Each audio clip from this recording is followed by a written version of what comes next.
wa min sayyiati a'malina man yahdihillahu fala mudilla lahu wa man yudlil fala hadiya lahu asyhadu an la ilaha illallah wahdahu la syarika lahu wa asyhadu anna muhammadar rasulullah ya ayyuhalladzina amanu taqullaha haqqa tuqatih wa la tamutunna illa wa antum muslimun amma ba'du ikhwatal iman. Pada hari ini kita kembali berhimpun di atas sajadah yang lapang ini untuk kesekian kalinya. Dan untuk kesekian kalinya pada hari ini kita melaksanakan Id di tempat ini. Pun untuk kesekian kalinya saya berdiri di hadapan jamaah semuanya untuk menyampaikan khutbah yang mungkin dengan rangkaian kata-kata yang sangat hambar untuk didengar. Tapi ikhwatal iman, semua itu karena kita saling menasehati, kita nasihat menasehati dalam kebenaran dan kesabaran. Kebenaran yang dimaksud sebagaimana disebutkan oleh Imam At-Tabari di dalam tafsirnya ketika menafsirkan surah Al-Asr, yang dimaksud dengan kebenaran adalah Al-Quran, dan kesabaran yang dimaksud adalah ala ta'atillah, kesabaran di dalam ketaatan kepada Allah Subhanahu wa taala. Ikhwatal iman, realitanya, kenyataannya, pemberi nasihat bukanlah orang yang paling baik dari penerima nasihat. Pembicara yakni khatib bukanlah orang yang paling soleh, paling berilmu daripada pendengar. Tetapi ikhwatal iman, sebagian salaf berkata begini: seandainya syarat untuk memberi nasihat kepada orang lain adalah si pemberi nasihat menjadi orang yang berakhlak mulia dulu, maka tidak akan ada orang yang mau memberi nasihat. Imam Qurtubi di dalam tafsirnya menukilkan perkataan Imam Hasan Al-Basri. Hasan Al-Basri kita sudah tahu semuanya, kesolehannya, keilmuannya diakui oleh ulama tabi'in di saat itu maupun orang-orang setelahnya. Ia mengatakan begini: wahai jemaah semuanya, aku memberi nasihat kepada kalian semua. Sungguh aku bukan orang yang paling baik dan paling soleh di antara kalian. Demikianlah Imam Hasan Al-Basri. Lalu ia mengatakan, aku ini banyak maksiat.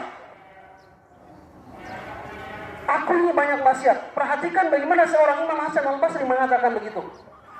Aku banyak maksiat. Dan aku tidak sanggup mengontrol diriku dan mencegah diriku dari berbuat maksiat.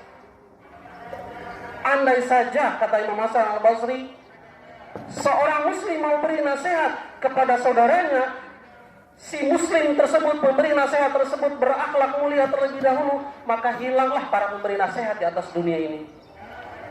Ikhwatal iman, di lain kesempatan Muhammad bin Wasi, seorang ulama yang soleh, ia mengatakan sebagaimana dikutip oleh Imam Az-Zahabi dan Syiar Alam, mengatakan perkataan yang sangat luar biasa, patut kita catat dengan tinta emas. Ia mengatakan, laukana lidzunubi rihun ma jalasa ilayya ahad. Seandainya dosa, aib itu ada baunya, niscaya enggak ada orang satu pun yang mau duduk mendengarkan nasihatku. Demikian pula ya ikhwatal iman, khatib pun demikian. Seandainya dosa, aib, keburukan, ada baunya, niscaya nggak ada. Niscaya tidak akan ada yang mau mendengarkan khutbah.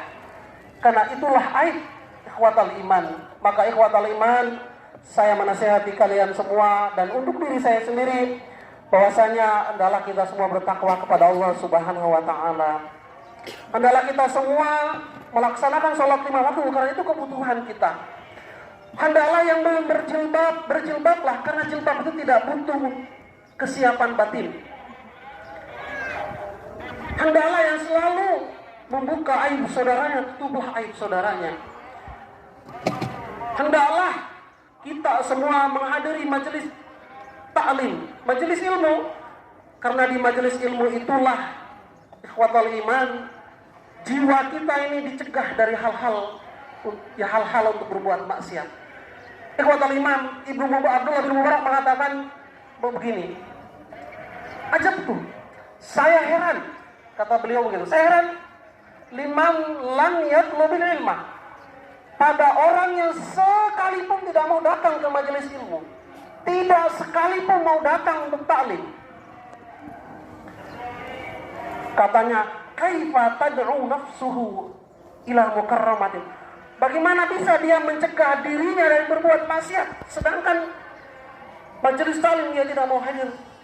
Seolah-olah Abdullah bin Mubarak mengatakan gini, syarat mencegah seseorang dari berbuat maksiat adalah hadir di majelis taklim. Seolah-olah seperti itu perkataan Abdullah bin Mubarak.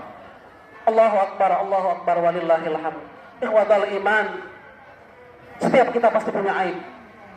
Sesoleh apapun dia pasti punya aib. Kita semua berusaha sekuat tenaga supaya aib kita itu tidak terbuka. Kita akan marah jika aib kita dibongkar. Maka ikhwatal iman, sekuat apapun kita menjaganya, tapi terkadang aib itu terbuka juga. Rasulullah SAW memberikan kabar kepada orang yang suka menutup aib saudaranya. Kata Rasulullah, man sataro, apa itu sataro? Menutup sampai tidak terlihat. Man satara musliman satarahullahu fid dunya wal akhirah. Siapa yang menutup aib saudaranya, Allah akan tutup aib saudaranya di dunia ini maupun setelah dia meninggal dunia.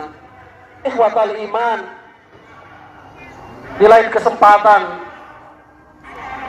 Rasulullah Shallallahu Alaihi Wasallam memuji keluarga kita, ikhwatal iman. Rasulullah memuji keluarga kita. Khairukum li ahlihi wa ana khairukum li ahli.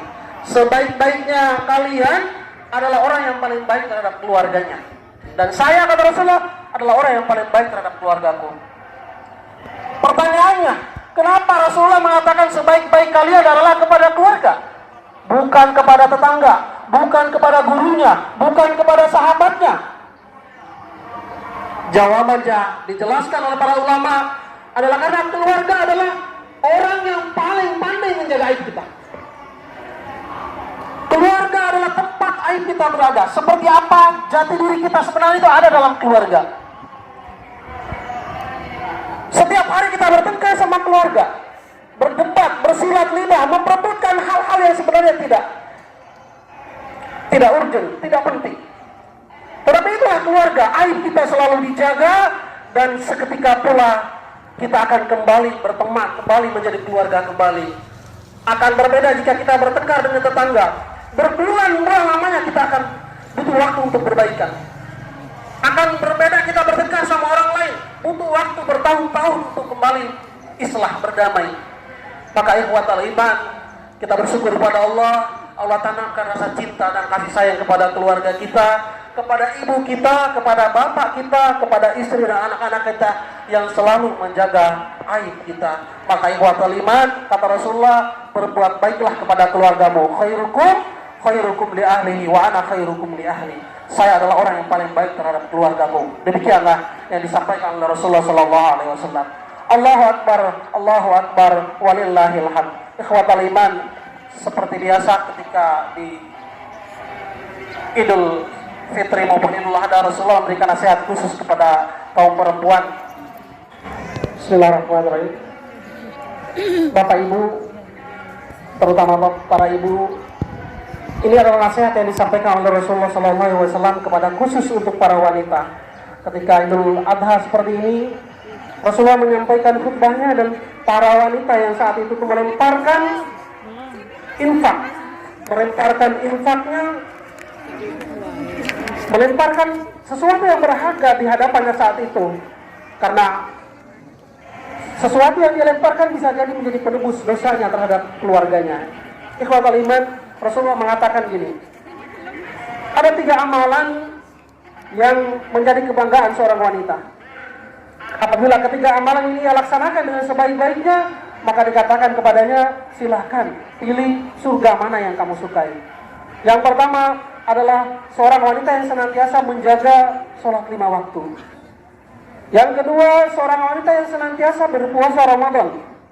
Dan yang ketiga adalah seorang wanita yang selalu menaati perintah suaminya. Ia selalu mendengarkan nasihat suaminya. Maka dikatakan kepadanya, udkhuli, silakan masuk ke pintu surga mana saja yang kau kehendaki.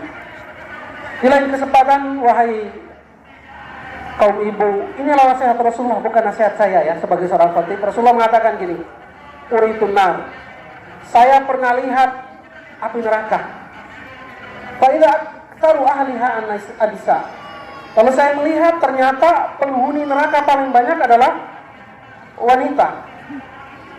Yakfurna, sebabnya adalah mereka itu kufur. Lalu sahabat bertanya, ayakfurna billah, apakah wanita-wanita itu kufur kepada Allah Subhanahu wa taala? Seolah-olah para wanita yang tidak percaya bahwasanya wanita itu banyak sekali melahirkan para ulama, melahirkan para nabi, melahirkan orang-orang soleh. Kenapa bisa jadi penghuni terbanyak neraka? Rasulullah mengatakan, yakfurnal ashir, mereka kufur terhadap suami mereka. Yakfurnal ihsan, mereka selalu kufur terhadap pemberian suami mereka. Lau ahsanta ila ihdahunna dahara, suaminya ini berbuat baik setahun penuh, nggak ada cacatnya sama sekali setahun. Thumma ra'at minka syai'an, kemudian satu hari ia berbuat buruk. Qalat, wanita itu mengatakan, ma ra'aitu minka khairun qat, saya enggak pernah melihat kebaikan pada dirimu sedikit pun. Dan demikianlah mazhab wanita, wahai kaum ibu, bahwasanya bersyukurlah atas apa yang diberikan oleh suami. Sekecil apapun pemberian suami, jika kita bersyukur, maka insya Allah akan beri berkahnya. Tapi sebanyak apapun yang diberikan suami, tapi kemudian kita tidak bersyukur, maka di sana tidak ada berkahnya buat kita. Mungkin hanya itu saja yang bisa saya sampaikan sebagai nasihat dari Rasulullah kepada kaum wanita, dan ini hanya mengamalkan sunnah, menjaga sunnah agar senantiasa sunnah ini hidup. Wa akhiru da'wana alhamdulillahirabbil alamin. Wassalamualaikum warahmatullahi wabarakatuh. Waalaikumsalam.